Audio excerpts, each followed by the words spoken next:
Avec le groupe Belvedia, préservons les ressources de demain.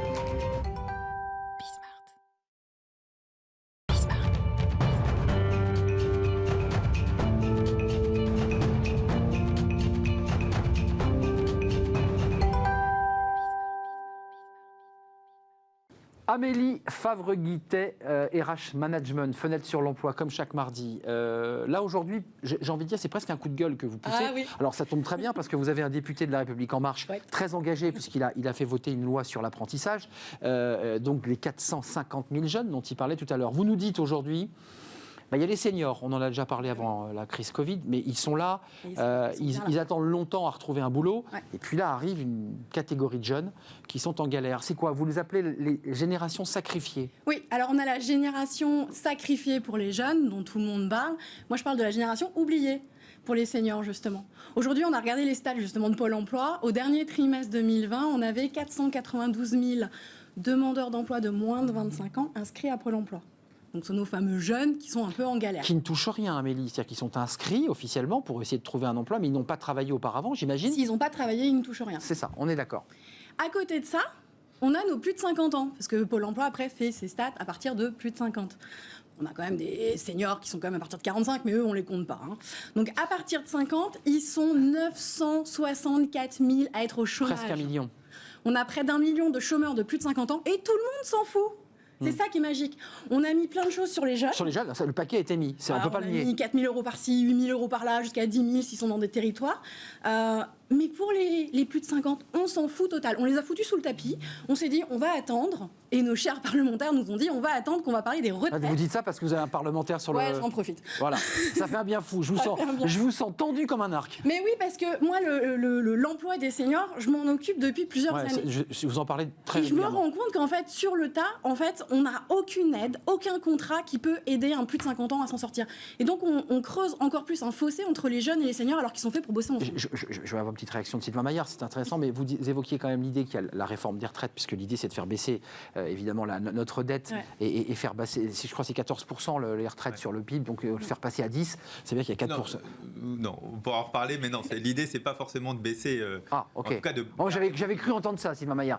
Sur les retraites, c'est quoi votre idée, le lien entre ces seniors qu'on oublie et les retraites? On va les mettre à l'après-retraite. Ça commence déjà, il y a déjà des accords qui sont signés dans les entreprises pour justement pousser... Ça monte chez Sylvain Maillard, il va vous répondre là. Vrai ou pas vrai ça? Parce que ces chiffres-là sont irréfutables. Et évidemment que c'est pas du tout la stratégie. Moi je vais vous dire, la stratégie que nous avions depuis le début, c'est de dire il faut absolument qu'on baisse le nombre de chômeurs et qu'une fois qu'on baissera le nombre de chômeurs, les catégories qui sont le plus impactées, vous parlez des seniors, forcément, mécaniquement, vont baisser. D'ailleurs, c'est ce qu'on voit dans tous les pays. Une sorte de ruissellement mécanique, c'est un peu ça. Alors, le ruissellement, je fais toujours un peu attention. Et là, je vais peut-être reprendre ma casquette de chef d'entreprise. Ce côté accompagner toujours avec des aides est pour moi une perversion française. C'est-à-dire qu'on n'a jamais autant financé les choses et au fond, ça ne fonctionne pas. C'est-à-dire, même quand on fait de l'apprentissage, et là, on voit à quel point ça réussit, en réalité, à l'heure actuelle, un apprenti, ça ne coûte plus rien. Pardon, ça ne coûte plus rien pour l'entreprise à l'heure actuelle. Et c'est comme ça que ça fonctionne. Presque plus rien. Très honnêtement, ça ne coûte presque plus rien. Et donc, on voit bien qu'il faut que nous accompagnions. Nous, ce qu'on a porté, moi, ce que j'ai porté, c'est la formation professionnelle. Comment on fait pour vous donner un compte de formation que vous puissiez tout au long de votre vie pour pouvoir vous réinventer. Parce qu'en fait, ce qui se passe, et ce qui est difficile quand vous avez 50, 52 ans, 55 ans, c'est de vous réinventer. Vous êtes peut-être dans un métier qui ne vous convient plus forcément. Vous avez été licencié. Ou trop cher, Sylvain Maillard. Ou bien trop cher. Et vous dites, voilà, je repars sur une autre carrière parce que j'ai encore du temps. Mais est-ce qu'il y a un booster comme on le fait pour les jeunes? C'est ça la question qui est posée par Amélie. Et c'est ça qu'il faut accompagner. C'est ça qu'on a voté. L'entreprise, je suis chef d'entreprise, j'ai 13 salariés aujourd'hui. Clairement, il faut me donner des aides. J'ai recruté des seniors. Mais vous n'avez rien touché pour... non. J'ai recruté 2 personnes au mois de janvier. J'ai recruté un alternant et un senior. Pour l'alternant, j'ai mes aides. Pour le senior, j'ai que Chihuahua. Que Chihuahua, ça c'est important ça. Non, mais faut te le dire sur un plateau ça. C'est vrai, pardon, et vraiment je comprends ça et je devrais vous dire oui, on vous donnera plein d'aides. Je crois que quand on est chef d'entreprise, on n'est pas là on n'est pas des chasseurs de primes. On est là. On gère un budget quand même. Oui, mais la pérennité de l'entreprise. On n'est pas des chasseurs de primes, c'est-à-dire qu'on est là pour servir des clients, on est là pour faire de la marge et on dit tant mieux s'il y a une opportunité. Mais la réalité, c'est qu'on cherche des talents.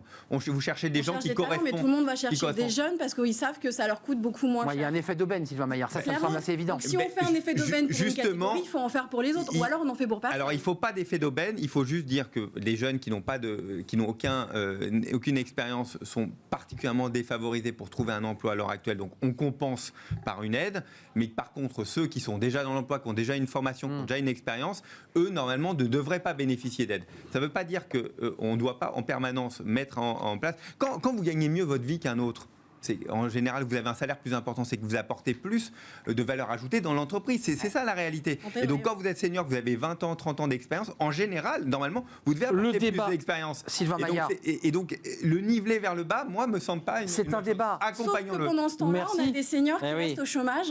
Là où un jeune va rester 250 jours au chômage, le senior, il reste. On va éteindre la lumière. Se réinventer en permanence, c'est ça qu'il faut. Merci. Oui, mais la formation suffit pas. Eh bien, nous allons éteindre la lumière. Qui sont au chômage alors que ce sont Merci derrière. Amélie Favre-Guittet. C'est un débat passionnant que vous soulevez d'ailleurs qui mériterait d'ailleurs un débat. Vous allez revenir sur cette question des seniors. Aussi. Je pense qu'on peut d'ailleurs en faire un débat à part entière. C'est un plaisir de vous accueillir, d'avoir cet échange.